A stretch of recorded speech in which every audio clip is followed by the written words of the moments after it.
আপনাদের স্বাগত। আপনারা নিশ্চয়ই ভালো আছেন, আমিও ভালো আছি। আজ আমি একটা শাকের রান্না নিয়ে এসেছি। শাকটা আছে কলমি শাক। এই দেখুন বন্ধুরা, কলমি শাক আর ডাল দিয়ে আমি রান্না করে দেখাবো। আপনারা তো সবাই কলমি শাক অনেকভাবে খেয়েছেন, ভেজে খেয়েছেন, কিন্তু এই ডাল দিয়ে, মুসুরির ডাল দিয়ে কলমি শাক একবার রান্না করে দেখবেন, খেতে খুব ভালো লাগবে। আমি রান্নাটা করে দেখাচ্ছি, আপনারা দেখতে থাকুন। চাপিয়ে দিয়েছি, এখন তেল দিয়ে দিচ্ছি কড়াইয়ে।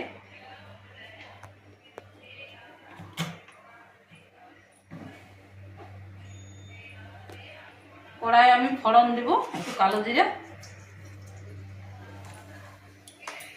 আর একটা শুকনো লঙ্কা।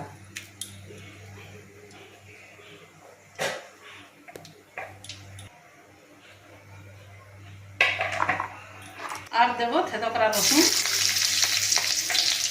আর একটু পেঁয়াজ।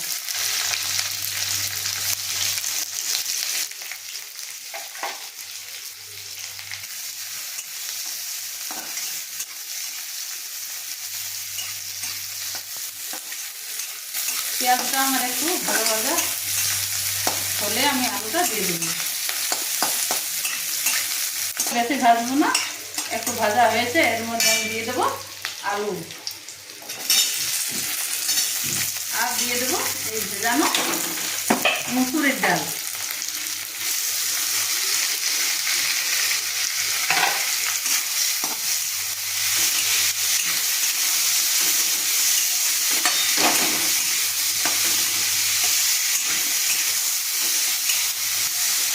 এর মধ্যে দিয়ে দেবো আমি একটু হলুদ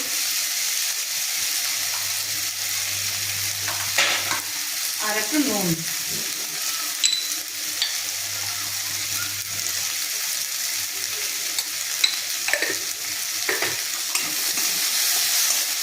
বলো বন্ধুরা, আমার আলু পেঁয়াজ ডাল ভাজা হয়ে গেছে, আমি একটু জল দিয়ে দেব।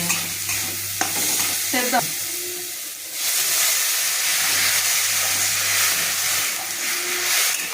জল বেশি দেবো না, এই জলে আমার হয়ে যাবে। আলুগুলো ছোটো ছোটো কাটা আছে।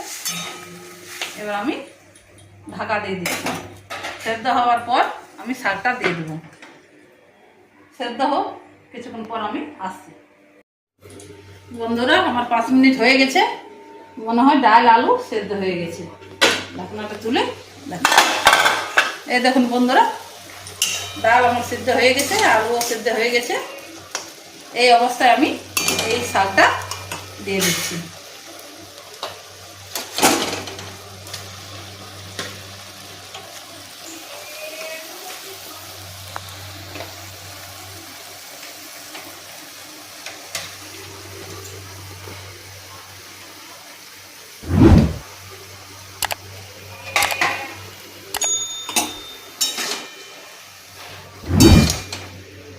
আর আমি জল দেবো না, এই শাকের জলে সিদ্ধ হয়ে যাবে সম্পূর্ণ।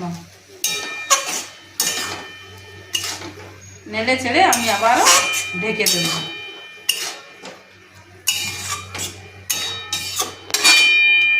কাঁচা লঙ্কা আমি দিয়ে দিচ্ছি।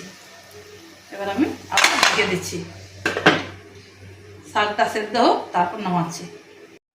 বন্ধুরা, আমার ডাল কলমি শাকের রেসিপি রান্না হয়ে গেছে।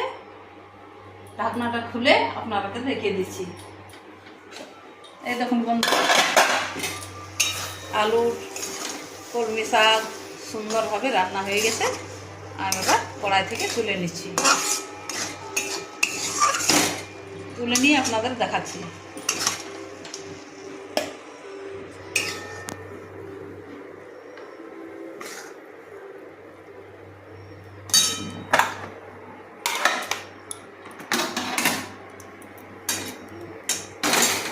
বন্ধুরা, কলমি শাকের রেসিপি আমার রেডি।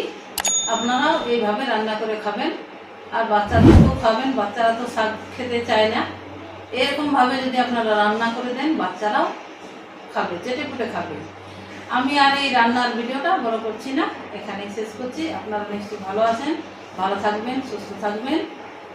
টাটা।